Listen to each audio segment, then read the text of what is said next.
अस्सलाम वालेकुम students, welcome back to our tuition centre. So आज का जो हमारा टॉपिक है वो हमारा है gaseous exchange in humans. Students, last time मैंने आप लोगों को जो पढ़ाया था उसमें हमने ये देखा था गैसियस एक्सचेंज इन प्लांट्स कि प्लांट्स किस तरह से अपनी बॉडी में से गैसेस को एक्सचेंज करते हैं। ठीक है। और हमने ये भी पढ़ा था कि प्लांट्स के जो स्पेसिफिक ऑर्गन्स नहीं होते हैं प्लांट्स के पास, लेकिन जो उसकी बॉडी होती है वो इट्स सेल्फ यानी कि बॉडी के जो सेल्स होते हैं वो इट्स सेल्फ जो है वो गैसेस को एक्सचेंज करते हैं। ये लास्ट टाइम मैंने आपको एक्सप्लेनेशन इसकी दी थी और आपको डिटेल से पढ़ाया था। और अब जो हमने डिस्कस करना है वो बेसिकली ये देखना है कि गैशियस एक्सचेंज इन ह्यूमंस में किस तरह से गैसेस जो है वो एक्सचेंज की जाती हैं। तो अल्लाह ताला ने ह्यूमंस में और जो हायर एनिमल्स होती हैं उनमें प्रॉपर एक रेस्पिरेटरी सिस्टम रखा होता है। ठीक है, हमारी बॉडी में डिफरेंट ऑर्गन्स होते हैं, ऑर्गन सिस्टम होते हैं। तो उन ऑर्गन सिस्टम में से जो रेस्पिरेटरी सिस्टम है वो स्पेसिफिकली जो है हमारे पास वो गैसेस एक्सचेंज के लिए होता है। तो ये देखिए आप लिखा हुआ है यहाँ पर फर्स्ट टू लाइन अगर आप देखें तो in humans and other higher animals the gas exchange of gases is carried out by the respiratory system. So it means कि हमारा जो respiratory system है वो गैसेस को एक्सचेंज करता है। अब जो हमारा रेस्पिरेटरी सिस्टम है बेसिकली टू पार्ट्स में उसको डिवाइड किया गया है। एक हमारे पास होता है एयर पैसेज वे और एक हमारे पास होता है लंग्स, यानी कि ये दो हमारे पास मेजर कंपोनेंट्स हैं, मेजर पार्ट्स हैं जो कि रेस्पिरेटरी सिस्टम के हैं। रेस्पिरेटरी सिस्टम में गैसेस एक्सचेंज को परफॉर्म जो कर रहे हैं वो एक एयर पैसेज वे है, यानी कि हवा जो हमारे पास गैसेस हैं उनके पास होने का रास्ता, और एक हमारे पास है लंग्स जो कि ऑर्गन है हमारी बॉडी के अंदर मौजूद जो कि गैसेस एक्सचेंज के लिए रिस्पॉन्सिबल होता है। ऑलराइट स्टूडेंट्स, सो हम जो है वो वन बाय वन डिटेल से डिस्कस करेंगे कि किस तरह से एयर पैसेज वे जो है गैसेस को एक्सचेंज कर रही है, और फिर हम जो है वो लंग्स के बारे में जो है वो डिटेल से पढ़ेंगे कि लंग्स किस तरह से गैसेस को अंदर जो है पूरी बॉडी में सर्कुलेट करता है या हमारे पास जो है वो बॉडी से बाहर जो है वो भेजता है। So let's start with the air passage way. Students, इसके जो है ना बहुत सारे पॉइंट्स हैं जो कि आपने हाईलाइट्स करने हैं साथ साथ। ठीक है। और जो है उसकी एक डायग्राम भी है, कोशिश किया करें कि जब बायोलॉजी के आप, क्योंकि आप 10th क्लास के स्टूडेंट हो गए हैं और आई होप कि आप लोग जो है वो अपनी ड्राइंग में और जो आर्ट में वो भी काफ़ी एक्सपर्ट होंगे, तो कोशिश किए कि जब आप बायोलॉजी के कोई क्वेश्चन अटैम्प्ट कर रहे हो, बेसिकली ये लॉन्ग क्वेश्चन आता है, तो अगर आप लॉन्ग क्वेश्चन अटैम्प्ट कर रहे हो तो कोशिश किया करें कि जो डायग्राम उससे रिलेटेड है वो आप किसी हद तक बना दें, और इतनी बनाएं कि एग्जामिनर को उसके अंदर समझ आ रहा हो कि आप बताना क्या चाह रहे हैं। तो आपके जो मार्क्स होते हैं वो कटने का जो चांस है वो बहुत कम होता है। ऑलराइट, ये कुछ बातें होती हैं छोटी छोटी जो कि आपने समझनी होती है। जब भी मैं आप लोगों को पढ़ा रही होती हूँ तो मैं कोशिश करती हूँ कि मैं आपसे इस तरह की चीज़ें डिस्कस करूँ ताकि जो है वो आपको पेपर को अटेम्प्ट करना आए और अपने मार्क्स किस तरह से आपने गेन करने हैं वो आप लोग सीख सकें। जो एयर पैसेज वे हमारे पास है, अब देखिए यहाँ पर मैं आपको डायग्राम से ही सिखाऊंगी ताकि जब आप डायग्राम बना रहे हो तो आपको पता हो कि कौन सा पार्ट पहले आता है, कौन सा पार्ट बाद में आता है और किस तरह से डायग्राम जो है वो परफॉर्म करनी है। अभी आपका बेसिकली डायग्राम है, अब इस डायग्राम में आपको इसको अलग से बना ले तो बहुत बेस्ट है, उसको अगर अलग से आप नहीं भी बनाएंगे तो भी कोई मसला नहीं है। तो हमने जो है वो फिलहाल एयर पैसेज वे को डिस्कस करते हैं। एयर पैसेज वे बहुत लेंथी थोड़ा सा टॉपिक है, तो उसको आपने बहुत ध्यान से समझना है। सबसे पहले हम ये देखते हैं कि जो एयर पैसेज वे है उसमें कौन कौन से पार्ट्स हैं, किस तरह से वो जो है वो गैसेस को एक्सचेंज करेंगे। तो जो हमारे पास एयर पैसेज वे है वो बेसिकली डिफरेंट पार्ट्स पे कंसिस्ट होता है, जिससे जो बाहर की एयर है यानी कि जो हमारे सराउंडिंग में एयर है वो अंदर आती है, लंग्स में जाती है, और फिर गैसेस जब एक्सचेंज हो जाती हैं तो किस तरह से वो जो पैसेज वे है वो एयर को बॉडी से बाहर निकालता है दोबारा इन्वायरमेंट की तरफ। तो कुछ पार्ट्स हैं जैसे यहाँ पर देखिए, सबसे पहले आपको पता है कि जब हम सांस लेते हैं तो सांस लेने के लिए हमारी बॉडी में जो मेजर जिसे कहते हैं जो पार्ट्स हैं उसमें से जो नोज हमारे पास है वो रिस्पॉन्सिबल होती है गैसेस को यानी कि अंदर ले जाने के लिए, एयर को अंदर लेने के लिए, इनहेल करने के लिए। तो सबसे पहले जो हमारे पास आ गया इसका मतलब वो क्या है, नोज है।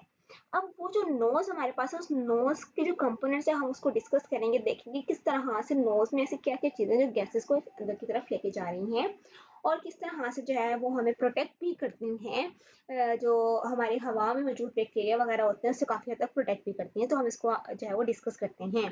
तो हमारी जो नोज़ होती है वो इनक्लोज हुई होती है एक नाजल कैविटी से, ठीक है, ये आपको नजर आ रही होगी, ये देखें, ये नोज है। हमारे नोज के अंदर का जो जो खला होती है, जो कैविटी होती है, उसको हम नेजल कैविटी कहते हैं, ठीक है। अब ये जो है नेजल कैविटी, अब इसकी दो ओपनिंग्स हैं। एक तो ओपनिंग्स होती हैं बाहर की तरफ, ठीक है, जो हमारी नाक की जो हम जो कहते हैं बाहर की तरफ है उसको हम नोस्ट्रिल का नाम देते हैं। और एक ओपनिंग्स होती है अंदर की तरफ, वो भी हम डिस्कस करते हैं। तो सबसे पहले हमने कौन सा पार्ट डिस्कस किया, नेजल कैविटी। नोज जो है वो उसने किसको इनक्लोज किया हुआ है अपने अंदर, नेजल कैविटी को। और ये जो नेजल कैविटी होती है हमारी वो बाहर की तरफ ओपन होती है, ओपनिंग्स को जो है हम कहते हैं नोस्ट्रिल्स, ठीक है। और ये जो नेजल कैविटी है उसको फिर डिवाइड किया गया है टू पोर्शन में, वॉल, एक वॉल के जरिए, ठीक है। अब हर पोर्शन, अब दो आपने नोज में देखा होगा हमारे नोज के दो पोर्शन है, ठीक है। और ये जो नोज से यानी कि दो हमारे पास सुराख हैं जिसको हम नोस्ट्रिल्स का नाम दे रहे हैं, वो बाहर की तरफ खुल रहे हैं। और ये अंदर जो है वो हमारे पास बेसिकली अंदर जाते हैं, और बीच में से जो है एक बॉल है, जो कि दोनों जिनकी जो नेजल कैविटी है और जो नोस्ट्रिल्स हैं, और उनकी दोनों नेजल कैविटी को आपस में जो है वो डिवाइड कर रही होती है, सेपरेट कर रही होती है। और हर एक पोर्शन में, नेजल कैविटी के जो दो पोर्शन है उनके हर एक पोर्शन में जो है वो फाइन हेयर्स होते हैं। देखो आपके नोज के अंदर छोटे छोटे से हेयर्स होते हैं, ठीक है। और जो है वो उसके अंदर म्यूकस प्रेजेंट होता है। अब काम क्या है, अब देखिए अल्लाह ताला ने हमारी बॉडी के अंदर ऐसा फंक्शन डाला हुआ है कि जो हमारे पास ये देखिए ये नेजल कैविटी है। नेजल कैविटी हमारे बीच में से जो है वो डिवाइड हुई होती है टू पोर्शंस में। और जो दो ओपनिंग्स आपको नजर आ रही होती है नोस्ट्रिल्स, अब इसके अंदर अगर आप जाएं तो यहाँ पर छोटे छोटे से फाइन हेयर्स और म्यूकस होते हैं। अब ये फाइन हेयर्स और जो म्यूकस होते हैं इसका काम क्या होता है, इसका काम ये होता है कि ये डस्ट पार्टिकल जो कि एयर में जब यानी कि जब एयर हमारी नोज के अंदर जाती है, जब हम इनहेल करते हैं एयर को, तो जब ये नोज के अंदर जाती है तो इस एयर में मौजूद जितने भी डस्ट पार्टिकल्स होते हैं उसको जो है वो फिल्टर करने का काम ये फाइन हेयर्स और म्यूकस करते हैं। ऑलराइट। अब म्यूकस का, अब इसका फंक्शन बताया हुआ है आपको। म्यूकस का फंक्शन ये भी होता है कि जो हमारी हवा होती है, एयर होती है, उसको मॉइस्चर करना, यानी कि वो बिल्कुल ड्राई होती है तो उसको थोड़ा सा उसको जो है वो नमी प्रोवाइड करना उसको। और हमारी बॉडी का जो टेम्परेचर आपको पता है, हमारी जो नॉर्मल ह्यूमन बॉडी टेम्परेचर है उसके मुताबिक जो हमारी बॉडी का टेम्परेचर चल रहा होता है उसके मुताबिक उस जो एयर होती है उसका टेम्परेचर जो है वो हमारी बॉडी के अकॉर्डिंग कर देती है, ठीक है, ताकि जब हमारी बॉडी में जाए तो किसी भी किस्म की कोई भी परेशानी ना हो। सो स्टूडेंट्स, आपको आई होप समझ आ गया होगा। मैं दोबारा एक दफ़ा दोबारा रिवाइज करती हूँ। हमने स्टार्ट किया बेसिकली हमारा जो है वो गैसियस एक्सचेंज इन ह्यूमंस। तो ह्यूमंस में जब गैसेस एक्सचेंज हम पढ़ रहे हैं तो हमने ये देखा कि हमारे पास जो है वो रेस्पिरेटरी सिस्टम अल्लाह ताला ने हमारी बॉडी के अंदर जो है वो बनाया हुआ है, जिसके ज़रिए जो है वो गैसेस एक्सचेंज होती हैं हमारी बॉडी में। अब उस रेस्पिरेटरी सिस्टम के टू पार्ट्स हैं, एक हमारे पास है एयर पैसेज जो हम डिस्कस करेंगे अपने आज के टॉपिक में, और एक हमारे पास है लंग्स जो कि हम अपने कमिंग टॉपिक्स में जो है वो डिस्कस करेंगे। तो हमने ये पढ़ा कि जो एयर पैसेज वे है उसमें जो कुछ पार्ट्स हैं स्पेसिफिकली जो कि उस एयर को लंग्स तक पहुंचाते हैं, और जो लंग्स से गैसेस एक्सचेंज होकर आते हैं उसको वापस बाहर की तरफ बॉडी से बाहर जो है वो एनवायरनमेंट की तरफ दे देते हैं। तो उसको डिस्कस करने के लिए हमने सबसे पहले हमें ये पता होना चाहिए कि बॉडी के पार्ट्स कौन कौन से हैं। तो हमारी जो नोज है, अब आपको ये तो पता है, सबको पता होता है कि जो नोज है वो हम जो अल्लाह ताला ने हमारी नोज बनाई है वो सांस लेने के लिए बनाई है कि हम सांस लेते हैं। हमारी जो एयर होती है वो हमारे नोज के थ्रू जो है वो अंदर जा रही होती है। तो जब वो नोज जो है हमारे पास, नोज जो बाहर से हमें नजर आ रही होती है, उसने कैविटी को अपने अंदर इनक्लोज किया होता है और वो कैविटी हमारे पास नेजल कैविटी कहलाती है। Alright students. और जो नेजल कैविटी है ये बाहर की तरफ खुलती है, और जो इसकी बाहर की तरफ जो ओपनिंग आपको जो नजर आ रहा होता है, जो उसको हम नोस्ट्रिल्स का नाम देते हैं। अब ये नेजल कैविटी को दो पोर्शन में डिवाइड किया गया है, और ये जो दो पोर्शन डिवाइड, एक वॉल होती है बीच में सेंटर में, जो आपको पता, आप देख सकते हैं। अगर मैं आपके सामने होती है तो मैं आपको यानी कि थ्रू माय एक्सप्रेशंस और जो मैं इसमें आपको समझा सकती हूँ, लेकिन आई होप कि आपको समझ आ रहा है। जो हमारी नोज है उसके बीच में जो वॉल है वो इन दोनों नेजल कैविटी को जो है वो दो पोर्शन में डिवाइड कर रही होती है। अब इस नोज के जो हमारे पास नेजल कैविटी है और इसकी हर एक पोर्शन में फाइन हेयर्स और म्यूकस मौजूद होता है। उस फाइन हेयर और म्यूकस का काम क्या होता है कि जो एयर हम इनहेल कर रहे होते हैं उस एयर को फिल्टर करना। और जो म्यूकस है, म्यूकस एयर को फिल्टर करने के साथ साथ हमारी जो एयर हम अंदर लेके जा रहे होते हैं उसको मॉइस्चर भी करता है और उसको हमारी बॉडी के टेम्परेचर के मुताबिक भी करता है, वार्म करता है। ठीक है, अब हमारी हवा जैसे ठंडी है बाहर तो हमारी बॉडी का जो टेम्परेचर है उसके मुताबिक जो है वो उस एयर को करेगा ताकि वो हमारी बॉडी के करीब करीब उसका टेम्परेचर हो जाए, वो इजिली बॉडी के अंदर जो है वो जाए और कोई प्रॉब्लम ना हो। ऑलराइट, सो अगर आपसे शॉर्ट क्वेश्चन में पूछा था what is the function of mucus and fine hair in nasal cavity, so आपको पता होना चाहिए filters the dust particle from the air and also it moistens and warms the incoming air and keeps its temperature near to the that of the body। तो आपको जो है ये air points जो है वो कॉन्सेप्ट क्लियर होना चाहिए ताकि आपको अगर एज एमसीक्यू अगर कुछ पूछा जा रहा है इससे रिलेटेड या एज अ शॉर्ट क्वेश्चन पूछा जा रहा है तो आपको पता होना चाहिए। सो हमने एयर पैसेज का अभी कौन सा पार्ट डिस्कस किया, नेजल कैविटी, जो सबसे स्टार्टिंग पार्ट है। ऑलराइट, सो अब नेजल कैविटी में हमने किसको देखा था और नोस्ट्रिल्स को हमने डिस्कस किया है। अब हमने बाहर वाली ओपनिंग जिसको हमने नोस्ट्रल का नाम दिया था। अब अगर हम कहें कि नेजल कैविटी अब किस में ओपन हो रही है, ये देखें नेजल कैविटी के बाद डायग्राम के अकॉर्डिंग आपने समझना है जो नेक्स्ट पार्ट हमारे पास आ रहा है उसको हम नाम देते हैं फेरिंग्स का। ऑलराइट, जो नेजल कैविटी के बाद जो पार्ट आ रहा है उसको हम किसका नाम देते हैं, उसको हम नाम देते हैं फेरिंग्स का। जिसका मतलब जो एयर नेजल कैविटी में से पास होकर फिल्टर होकर मॉइस्चर होकर वार्म होकर किसकी तरफ मूव कर जाएगी, फेरिंग्स में। अब मूव कैसे करेगी, जिस तरह ओपनिंग्स बाहर हैं एयर को अंदर लाने के लिए, सेम ऐसे नेजल कैविटी के एंड पे भी ओपनिंग होती है जो कि फेरिंग्स तक एयर को पहुंचाता है। अब उस जो हमारे पास इंटरनल ओपनिंग्स होती हैं ये इसको हम कहते हैं कि इंटरनल नोस्ट्रल्स, वो एक्सटर्नल थे और ये क्या हमारे पास है, ये इंटरनल नोस्ट्रल्स। ऑलराइट स्टूडेंट्स, अब इसमें एक और चीज बहुत इंटरेस्टिंग है जो आपको पता होना चाहिए कि ये देखिए अब डायग्राम के अकॉर्डिंग आपको दो चीजें नजर आ रही हैं, एक हमारी ये नोज है और एक हमारा ये माउथ है। अब ये नोज एयर को अंदर लेके जा रही है और जो माउथ है उसमें हम जो भी चीज खाते पीते हैं, हमारा जो फूड है वाटर है उसको हम अपने ओरल कैविटी के थ्रू यानी कि माउथ के थ्रू बॉडी के अंदर लेके जाते हैं। तो एक बात याद रखें कि यह जब नोज यानी कि जो एयर अंदर जा रही होती है और जो खाना यानी कि जो हम लेते हैं फूड वो अंदर जा रही होती है, वो दोनों की दोनों जो है वो किस में से पास होती है, सेम वॉल में से, और उस वॉल का नाम फेरिंग्स है। इसका मतलब कि जो फेरिंग्स है हमारे पास वो ट्यूब है जो कि कॉमन है both for the food and for the air. Alright, ये कॉन्सेप्ट आपको क्लियर होना चाहिए। अब यहाँ पर जो है वो हम खाना भी खा रहे हैं, हम सांस भी ले रहे हैं, तो अब यहाँ से अब जो एयर है एयर फेरिंग्स में से गुजर कर जाएगी यहाँ पर इस तरफ जाती है, ठीक है, हमारे सांस की नाली में। और जो ये हमारे पास ये जो आपको नजर आ रही है ग्लोटिस एपिग्लोटिस, ये हमारी यहाँ से ये देखिए लंग्स यहाँ पर बने हुए हैं, तो ये हमारे पास है, ये हमारी सांस की नाली है। आपने यानी कि प्रॉपर जो है ना उसने एक ओवरव्यू दी है।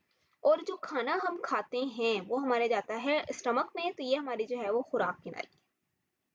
ऑलराइट, सो अब इसको हम आहिस्ता आहिस्ता जो है वो डिस्कस करते हैं, आपकी बुक के अकॉर्डिंग मैं आपको पढ़ाऊंगी क्योंकि थोड़ा सा ये जरा समझने वाला टॉपिक है, तो आप कोशिश करें बुक के अकॉर्डिंग ही करें, लेकिन साथ साथ अपने पॉइंट्स जरूर हाईलाइट करने हैं स्टूडेंट्स।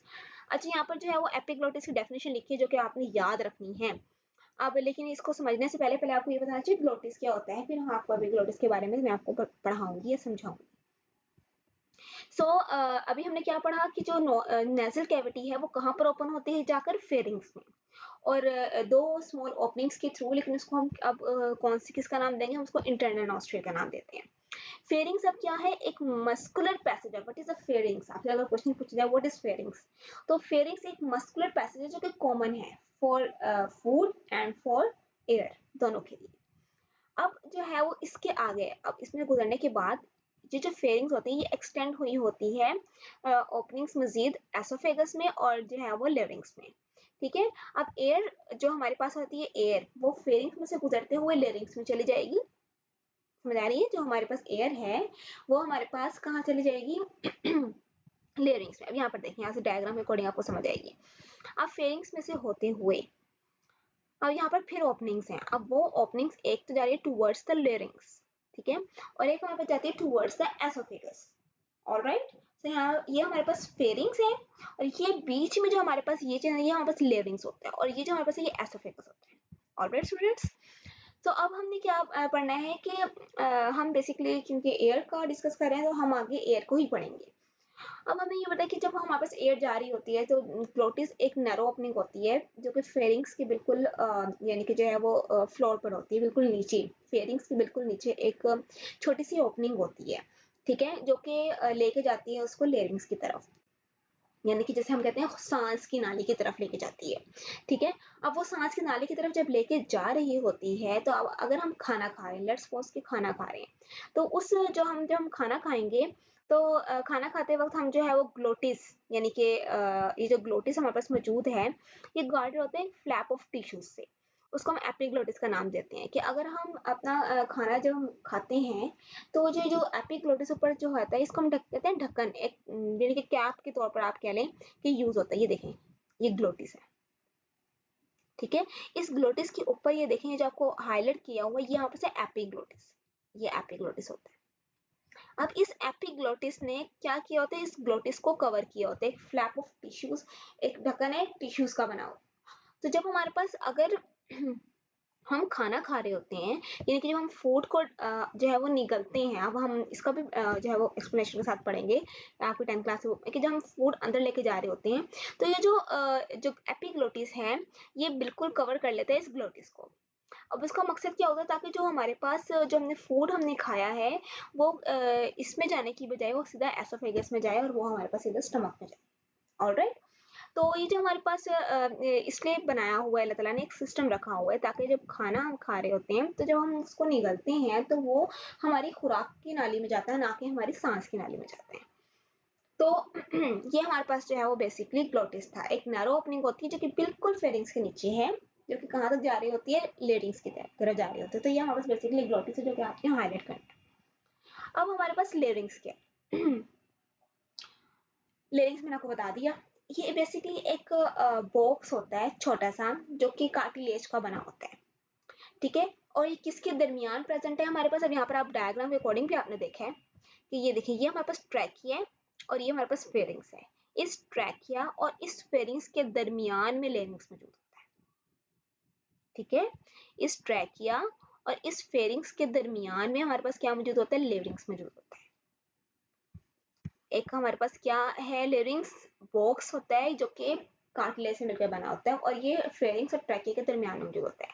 अब उस लेरिंग्स को अच्छा, बेसिकली सॉरी, जो हमारे पास ट्रैकिया है ना, ट्रैकिया, वो हम कहते हैं कि ये हमारे पास सांस की नाली है, और जो हमारे पास एसोफेगस हम कहते हैं बेसिकली ये हमारे पास खुराक की नाली है। तो जो लेरिंग्स हमारे पास है, अल्लाह ताला ने वो बॉडी के अंदर, यानी कि उनके दरमियान इन बिटवीन होता है, उसको हम वॉइस बॉक्स का नाम भी देते हैं। एक बॉक्स तरह से, यानी कि जब हम बोल रहे होते हैं, हमारी जो आवाज़ प्रोड्यूस होती है, निकलती है, वाइब्रेट होती है, वो बेसिकली जो है वो लेरिंग्स के थ्रू होती है। लेरिंग्स है बेसिकली। ठीक है, और लेरिंग्स क्या है? अगर आपसे शॉर्ट क्वेश्चन पूछा जाए, स्टूडेंट्स इसको हाईलाइट कर लें कि लेरिंग्स हमारे पास एक ऐसा बॉक्स होता है जो कि कार्टिलेज से मिलकर बना होता है, और ये फेरिंग्स और ट्रैकिया के दरमियान में होता है। ठीक है, इसको हम वॉइस बॉक्स का नाम भी देते हैं। अब टू पेयर्स हैं फाइब्रस ब्रांड्स के, उसको हम वोकल कॉर्ड्स कहते हैं। हमारे जो वोकल कॉर्ड्स होते हैं, कि वो स्ट्रेच्ड होते हैं लिरिक्स के अक्रॉस, यानी कि ये हमारे पास से आप ये समझ लें, ये पूरा जो प्रोसेस है हमारी वॉइस को प्रोड्यूस करने वाला है, कि हम किस तरह से, how sound is produced in humans. अगर आपसे क्वेश्चन पूछा जाए at how sound is produced in humans, तो आपको पता होना चाहिए कि साउंड बेसिकली जो वॉइस बॉक्स लेरिंग्स है, टू पेयर्स होते हैं फाइब्रस ब्रांड्स, जिसको हम वोकल कॉर्ड्स का नाम देते हैं, जो कि लेरिंग्स के अक्रॉस जो है वो स्ट्रेच्ड हुए होते हैं। अब जैसे ही हम बोलते हैं, कुछ कहने की कोशिश करते हैं, जो वोकल कॉर्ड्स होते हैं वो वाइब्रेट होते हैं, और वो वोकल कॉर्ड तब वाइब्रेट होते हैं तो उसमें से एयर पास होती है। जैसे ही एयर पास होगी, वोकल कॉर्ड्स ने वाइब्रेट होने, ये वाइब्रेशन जो होती है, ठीक है, उससे साउंड प्रोड्यूस होता है। तो इसका मतलब कि जो वोकल कॉर्ड्स हैं साउंड को प्रोड्यूस करने के लिए, वो मेजर रोल प्ले कर रहे होते हैं। ऑलराइट, सो आगे जो है वो फिर लेरिंग्स कंटिन्यू रहता है हमारे पास, जो है वो ट्रैकिया में, जिसको हम विंड पाइप, यानी कि जो सांस की नाली का नाम देते हैं हम उसको, वो होता है। अब वो कितने सेंटीमीटर तक? तकरीबन 12 सेंटीमीटर जो है वो लॉन्ग ट्यूब होती है, जो कि एसोफेगस के फ्रंट पे मौजूद है। जैसे यहाँ पर ये मैं आपको डायग्राम के अकॉर्डिंग ही समझा रही हूँ, ये यहाँ पर एसोफेगस है, इसके फ्रंट पे क्या मौजूद होता है? ये ट्रैकिया मौजूद होता है। ठीक है, और ट्रैकिया जो है वो आगे से कंटिन्यू रहता है विंड पाइप, ये विंड पाइप है। ठीक है, और ये विंड पाइप इसको लेके जाएंगे इन लंग्स के थ्रू, इनके लंग्स में जाके जो है वो लेके जाते हैं। तो अच्छा, यहाँ लिखा हुआ है कि सी शेप्ड कार्टिलेजिनियस रिंग्स मौजूद होते हैं ट्रैकिया की वॉल के ऊपर। और यहाँ पर देखेंगे, ये देखें, सी शेप्स वॉल रिंग्स ट्रैकिया की वॉल के ऊपर आपको नजर आ रहे होंगे, सी शेप्ड, ठीक है। ये हमारे पास मौजूद होते हैं ट्रैकिया की वॉल के ऊपर। अब कार्टिलेज जो कार्टिलेजेस जो होते हैं, कार्टिलेजिनियस रिंग्स होते हैं ना, ये कार्टिलेज जो है वो ट्रैकिया को कोलैप्स होने से बचाते हैं, ठीक है। अब ये सी टाइप है इसलिए कोलैप्स नहीं होगी, यानी कि जब उसमें से एयर पास हो जाएगी तो वो कोलैप्स नहीं होगा, ठीक है। यानी कि अगर एयर उसमें मौजूद नहीं होती तो वो जो हमारे पास ट्रैकिया की जो वॉल्स हैं वो आपस में टकराएंगी नहीं, तो इसलिए जो अल्लाह ताला ने हमारी जो इसका स्ट्रक्चर बनाया है वो सी शेप जो है वो हमारे पास बनाया है। सो जो है हमारे पास आगे नेक्स्ट जो है वो हमारे पास शुरू होगा फ्रॉम द ब्रोंकाई। तो स्टूडेंट्स अभी जो हमने डिस्कस किया वो कहा था कि मैं आपको एक क्विक रिव्यू दे देती हूँ, आपने डायग्राम के अकॉर्डिंग ही समझना है। हमने स्टार्ट किया हमारा जो है वो एयर पैसेज वे। एयर पैसेज वे में हमने सबसे पहले देखा कि हमने नोज ने जो है वो एक कैविटी को जो अपने अंदर इनक्लोज की जिसको हम नेजल कैविटी का नाम देते हैं। अब ये नेजल कैविटी जो दो पोर्शन में डिवाइड हुई हुई है और जब इसकी जो बाहर की ओपनिंग है इसको नोस्ट्रिल कहते हैं, यानी कि एक्सटर्नल नोस्ट्रिल, और इसकी जो अंदर की ओपनिंग है उसको हम इंटरनल नोस्ट्रिल कहते हैं। अब ये जो हमारे पास इस एक्सटर्नल नोस्ट्रिल के बाद अंदर जो हमारे पास नेजल कैविटी है उसके अंदर फाइन हेयर्स और म्यूकस मौजूद होते हैं। इन फाइन हेयर और म्यूकस का काम क्या होता है कि उसमें हमारी जो एयर है उसको फिल्टर करना है, मॉइस्चर करना है, वार्म करना है हमारी बॉडी के टेम्परेचर के अकॉर्डिंग। फिर उसके बाद पहुंच जाएगी हमारी एयर इंटरनल नोस्ट्रिल से होते हुए फेरिंग्स में।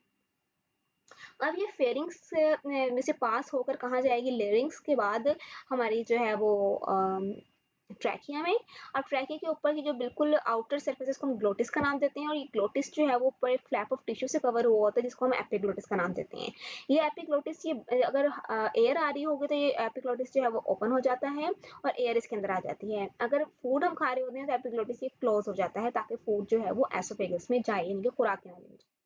अब यहाँ पर जो है वो ये ट्रैकिया में मौजूद हो गया। ट्रैकिया जो है हमारे पास बेसिकली सी शेप्ड जो हमारे पास है वो उससे स्ट्रक्चर इसकी वॉल के ऊपर बना होता है। इसका मकसद ये होता है कि जब एयर इसमें नहीं भी होगी जो ट्रैकिया की वॉल्स हैं वो आपस में कोलैप्स ना कर जाएं। इसके बीच में हमने लेरिंग्स को डिस्कस किया था कि लेरिंग्स हमारे पास बेसिकली वॉइस बॉक्स होता है, और लेरिंग्स का काम ये होता है कि हमारे पास जो साउंड है उसको प्रोड्यूस करना। वो कैसे होता है कि टू फाइब्रस बैंड्स की जो है वोकल कॉर्ड्स मौजूद होते हैं, और जब एयर इसमें से पास होती है तो वोकल कॉर्ड्स वाइब्रेट करते हैं, उनकी वाइब्रेशन से जो है वो साउंड प्रोड्यूस होता है। तो स्टूडेंट्स अभी हमने जो है वो हाफ डिस्कस किया है, नेक्स्ट हाफ जो है वो हमने इस लेक्चर के पार्ट नंबर 2 में डिस्कस करेंगे। इससे रिलेटेड अगर आपको कोई क्वेश्चन है तो आप मुझसे कमेंट सेक्शन में लास्ट में पूछें, मैं आपको लास्ट में इसका आंसर जो है वो दूंगी। तब तक आप लोग अपना ख्याल रखें। अल्लाह हाफिज।